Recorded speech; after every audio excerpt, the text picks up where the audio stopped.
four teenage brothers with smooth voices, killer moves, and fans calling in from payphones just to hear their voices. They had Motown Records behind them, a spot on the charts, and posters all over bedroom walls across America. On stage, they looked like every teen dream the music industry could wish for, but behind the matching outfits and harmonized hooks, this group was nothing like the industry expected, because this wasn't a typical boy band. This was a family-run operation, a business, and business was handled very differently. The boys weren't just here to be famous. They came with contracts that didn't favor the label. They came with parents who read every word of the paperwork and didn't blink when it was time to say no.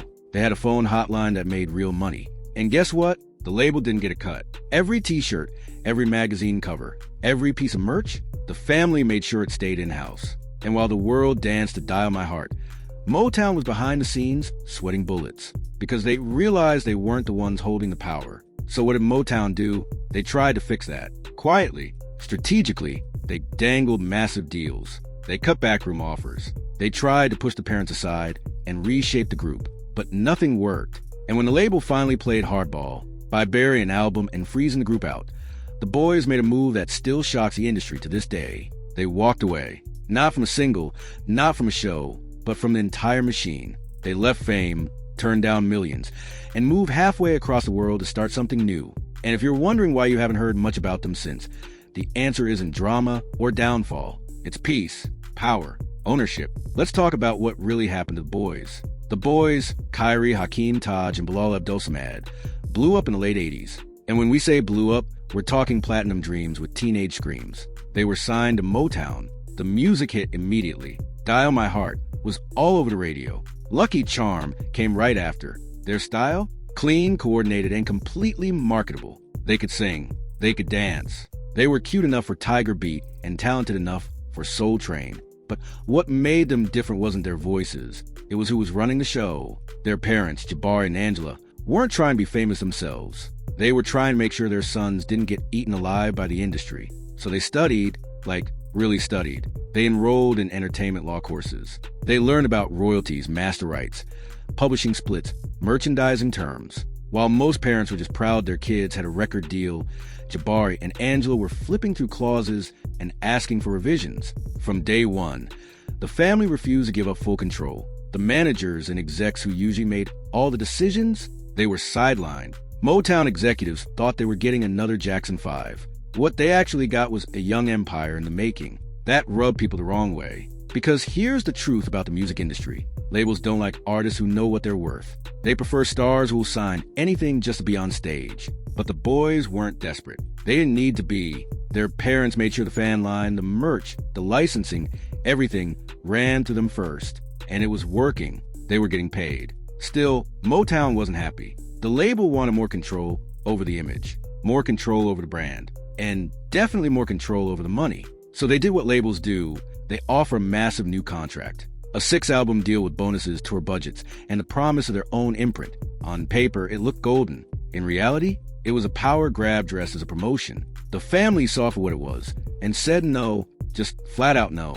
Imagine that. For teenage boys, fresh off hit singles, walking away from a deal most artists would kill for. No lawyers forced them. No drama leaked online. They just declined. But that wasn't the end. Motown pushed harder. The label started whisper campaigns. They slowed the promo. And when the boys released their third album, the saga continues. It might as well have dropped into outer space. No rollout, no radio, no posters, no love. The album flopped, not because it wasn't good, but because the label made sure it wouldn't be seen. It debuted at number 191 and was buried under the radar. It was payback, quiet, calculated, corporate. The industry's way of saying, play our game or get out. So they got out. Instead of fighting for scraps or trying to win back favor, the boys let the contract expire and turned down another offer. Motown came back, hat in hand, with more money and even more promises. The family declined again, not out of pride, out of clarity. They knew the cost of fame, and they weren't willing to pay it. They didn't just leave Motown. They left the entire music machine.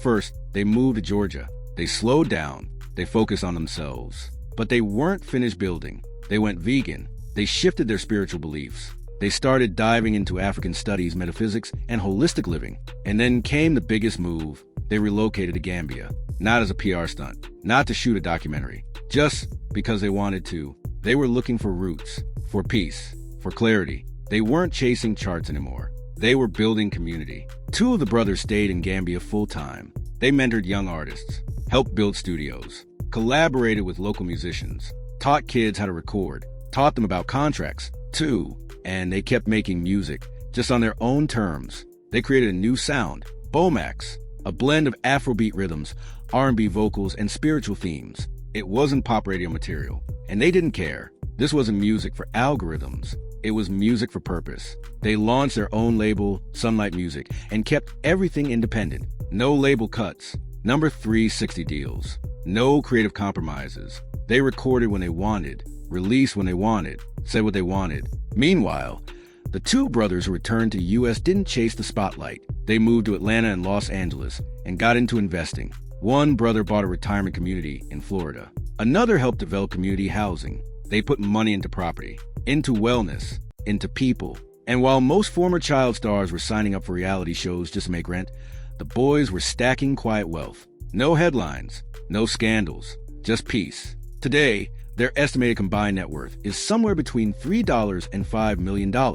Not flashy numbers, but real, stable, earned. Their royalties still pay out. Their assets are theirs. And they're not burning through cash, they're multiplying it. Let's be real, that never happens. Not in the music industry. Most child stars? Burned out, chewed up, caught in lawsuits, addiction, or bankruptcy. The boys? They didn't just survive. They escaped. And they did it because they had a structure, a strategy. Their parents treated the music business like it was a business, not a fantasy, not a shortcut to stardom. From the start, they read the fine print, asked hard questions, and taught their kids to do the same. That foundation is the reason they didn't just fall off a cliff like so many others. It's the reason they could walk away from 2 multi-million-dollar offers. Not once, twice.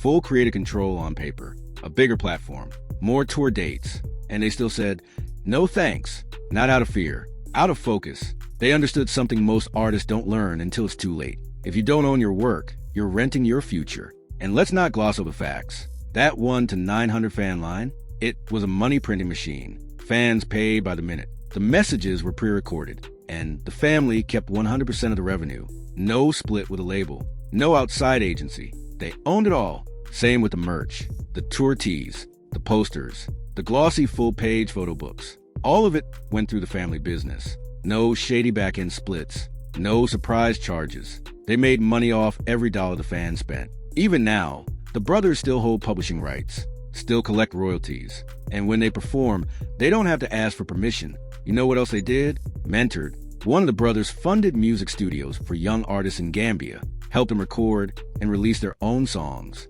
taught them how to protect their work, not just make it. Another brother invested in community housing projects in Atlanta, quietly. No press, no headlines, just action. They also made a pact early in their career, never let fame split them up, and they stuck to it. No solo jealousy, no lawsuits between siblings, no messy tabloid headlines. Every decision, vocals, money, business, was made as a group. You don't see that in the music world, ever. So no, the boys didn't fall off. They chose to step away. They saw what the industry could become, and they got out before it cost them everything. And maybe that's the biggest reason their story doesn't get told more. It's not messy, it's not dramatic, it's just smart. And for an industry that thrives on chaos, that's not a story they want repeated.